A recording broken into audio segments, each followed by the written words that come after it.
आपने देखा होगा ट्रोजर होते हैं, उनमें रबर्स डली होती है, इलास्टिक। तो अगर कोई बच्चा जोर से खींचे तो वो पजामा ढीला हो जाता है, क्योंकि उसके अंदर वाला जो रबड़ है वो अपनी इलास्टिक लिमिट से ऊपर आपने खींच रखा है। यहाँ से इन 5-6 दिनों में निकला मेरा, हाँ, इन 5-6 दिनों में जितनी मेहनत कर सकता है अच्छे से मेहनत कर, यकीनन ये मेहनत रंग लाएगी। ठीक है, कभी आपने देखा होगा ये इंसान है, इसके ऊपर वजन रखा हुआ है मास m, इसका वेट नीचे लग रहा है, ये ऐसे ही चल रहा है, डिस्प्लेसमेंट इधर है, एंगल कितना है 90 डिग्री का।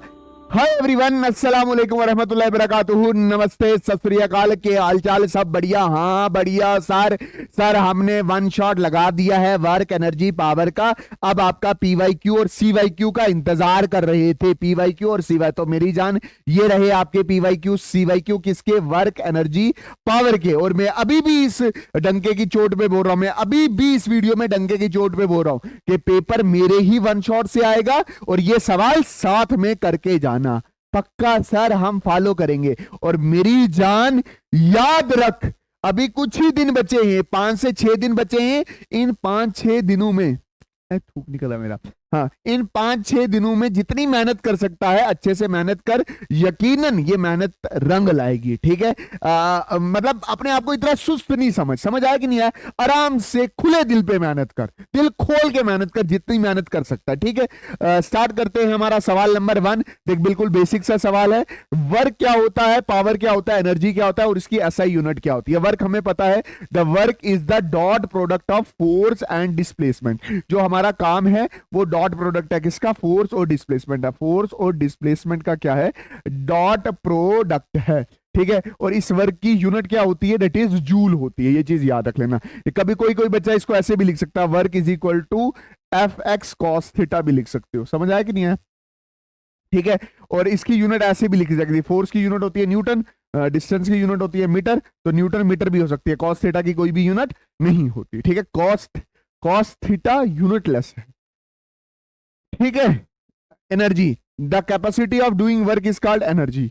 हम कितनी कैपेसिटी से काम कर सकते हैं या हमारे अंदर कितनी कैपेसिटी है काम करने की, उसको एनर्जी बोलते हैं।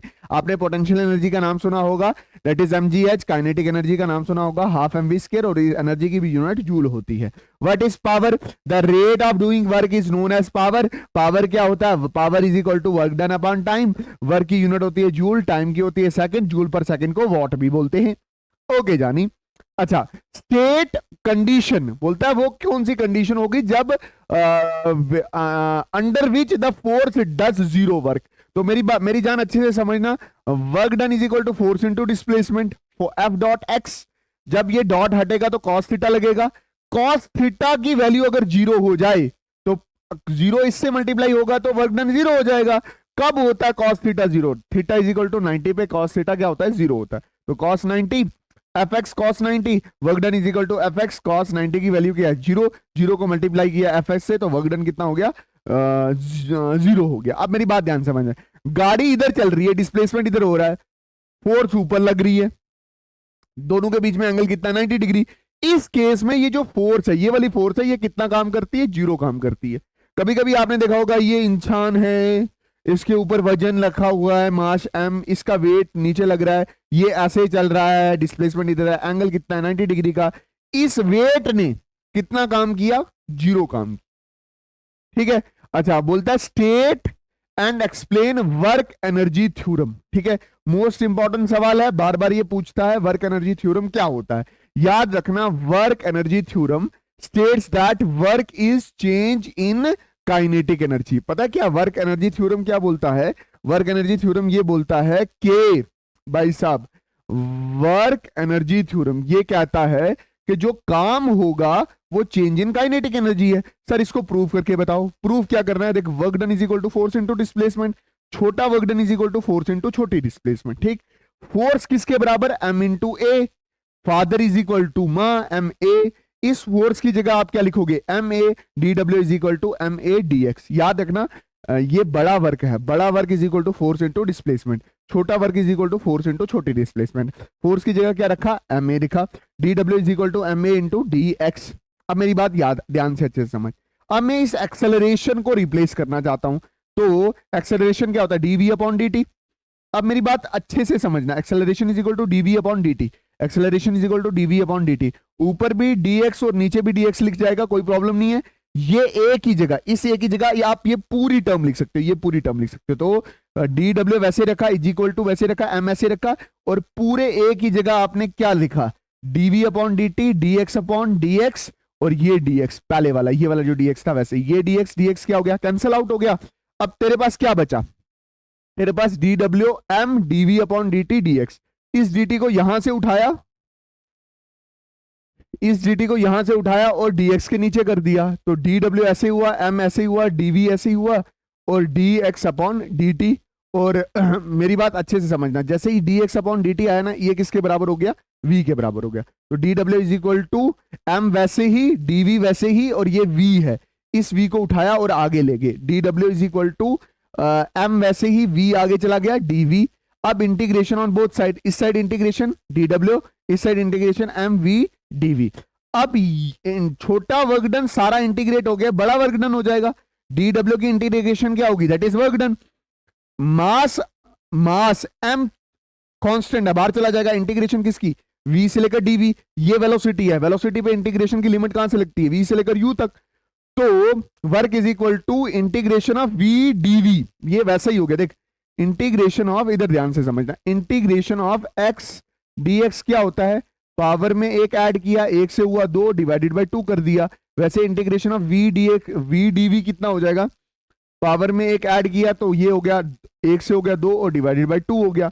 वैसे ही इधर v dv की इंटीग्रेशन क्या है, v स्क्वायर अपॉन 2, u से लेकर v तक, वर्क डन वैसे ही, m वैसे ही, v स्क्वायर की जगह v square upon 2 minus v की जगह u स्क्वायर अपॉन 2। अब ध्यान से समझना, वर्क डन वैसे ही, m को अंदर मल्टीप्लाई किया तो m v स्क्वायर अपॉन 2, इस m को इधर भी मल्टीप्लाई किया, m u स्क्वायर अपॉन 2।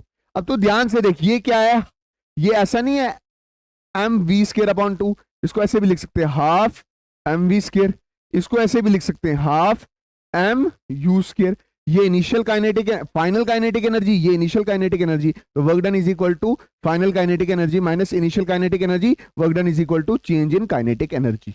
ठीक है, Wajid is equal to Katrina Kaif.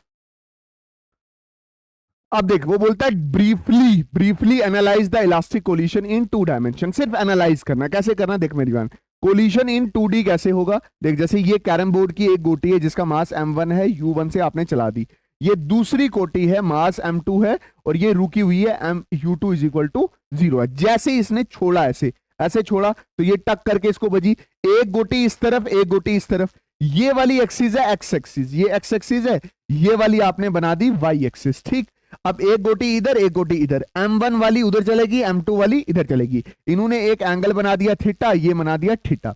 अब मेरी बात ध्यान से समझना, इसके 2 कंपोनेंट होंगे, एक कॉस वाली तरफ, थीटा वाली तरफ m2 v2 कॉस थीटा, और एक इस तरफ m2 v2 साइन थीटा, और इस m1 v1 के भी 2 component, m1 v1 cos theta एक कंपोनेंट और दूसरा m1 v1 साइन थीटा। ऐसा क्यों कंपोनेंट में डिस्ट्रीब्यूट कर दिया, क्योंकि यही चीज इलास्टिक कोलिजन इन 2 डायमेंशन में समझानी है।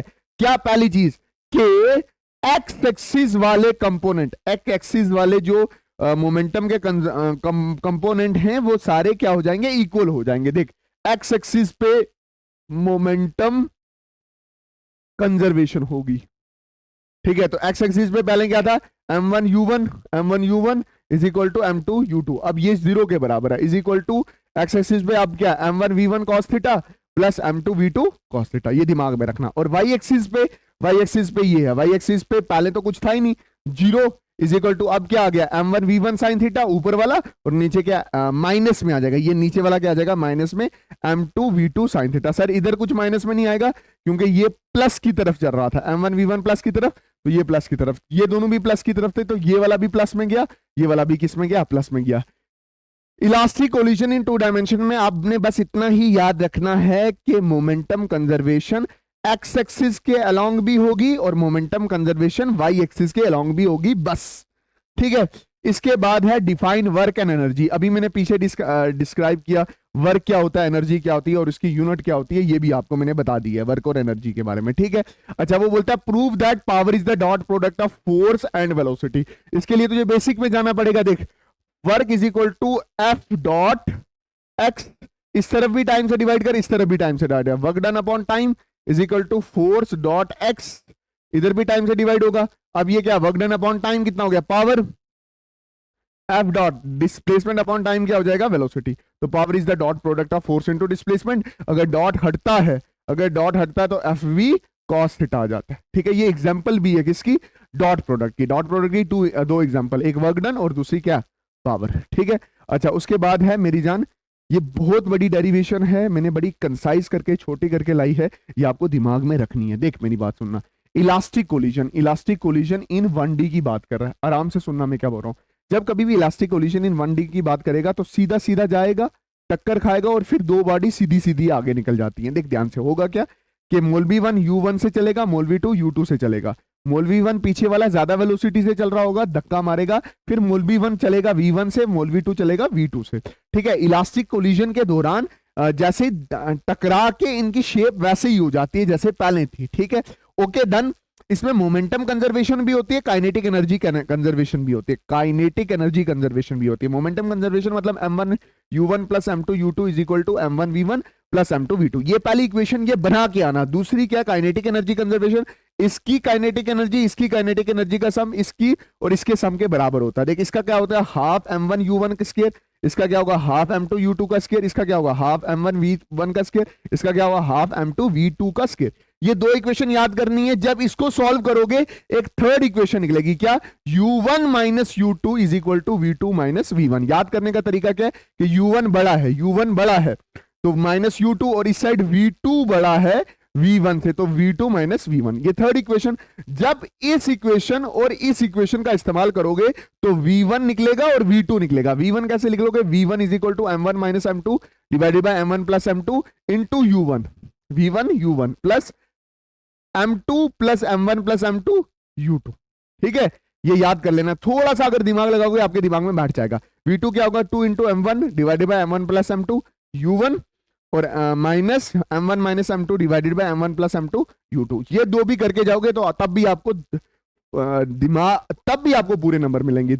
एनर्जी मोमेंटम की इक्वेशन, कंजर्वेशन एनर्जी की इक्वेशन, ये वाली इक्वेशन और v1 और v2 की इक्वेशन, ये 5 इक्वेशन आपने दिमाग में रख के जानी है, ठीक है।